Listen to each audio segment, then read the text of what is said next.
Well, the Allen County Museum able to get a grant, and they're going to be bringing an exciting exhibit to our area. Joining us today, Amy Kraft, the Director and Executive Secretary of the Allen County Historical Society and Museum. And thanks for joining us, Amy. Thank you so much, Holly. All right, so tell us about this. A $50,000 grant from the National Endowment of the Arts. And that means you're going to bring this exhibit to our area to talk about Ohio presidents. Tell us more. Sure. So, this was an exhibition that actually started prior to COVID.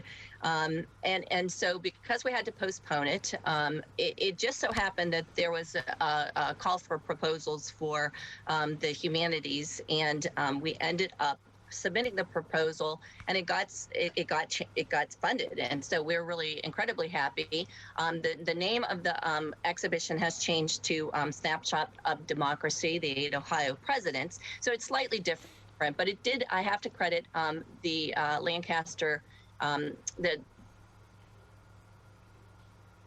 Decorative Art Center in Lancaster, Ohio, actually, for the opportunity to work with them, because they started the exhibition with the guest curator, Christine Scheer.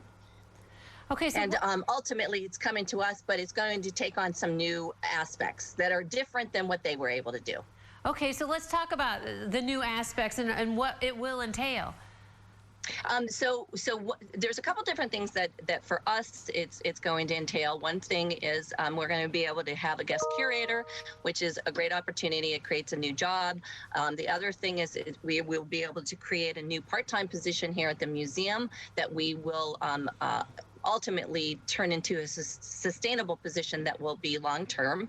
And then also we have the opportunity to have a partnership with the Lima Symphony Orchestra, which we're really excited about, and they're still kind of working on how they're going to connect with us in regard to the project and how those pieces come together.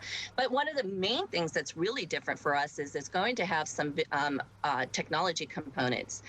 Again, that is through a consultant working with the curator, and those pieces will be really new for us. And so it's an opportunity for us to have this supported through a grant, but to explore new media that will, I think, engage the community. So we're talking like some 3D things, I mean, more artifacts, or what kind of things will be part of this?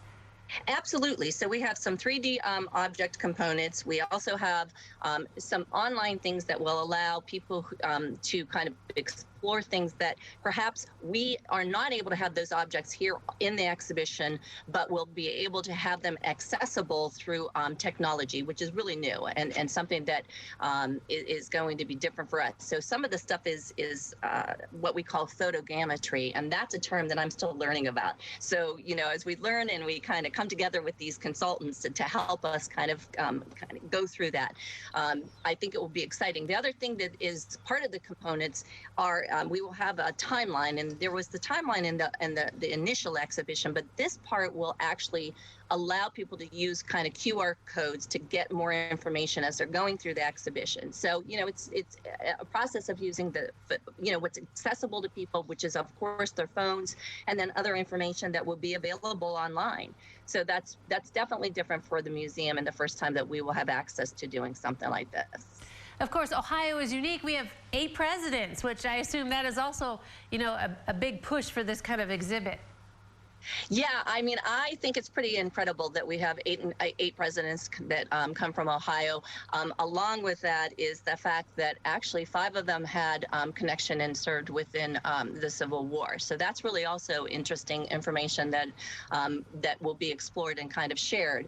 And so even in that timeline, some of the main things and really important historical things that happened throughout the timeline and the period that the presidents were in their roles, it extends an extensive amount of time. So it's pretty incredible, and it really speaks highly of the influence that Ohio has with presidential elections. Exactly. And I think another thing with this that's exciting, yeah, we all get to enjoy it, but don't you think more people from other parts of Ohio and even out of the state will come to see this exhibition? Yeah, that is really part of our goal. We're hoping that it will definitely attract deeper audiences and more engagement. And I believe because of the subject matter, the opportunity is there. It would have been ideal to have this happening during the past presidential election, but ultimately, I think the subject matter is so interesting, and that a lot of people will be intrigued by wanting to come to see the exhibition in person. So what is the goal? When do you hope to have it open up? We intend to have it open on June 24th of 2022, and it will go through the end of October. All right, so there's a good period of time for all of us to enjoy it. Well, I'm sure we'll hear more updates. Amy, thanks for joining us today and telling us about the exciting news. Thanks so much for having me, Holly. Don't go away. Noon Edition continues in a moment.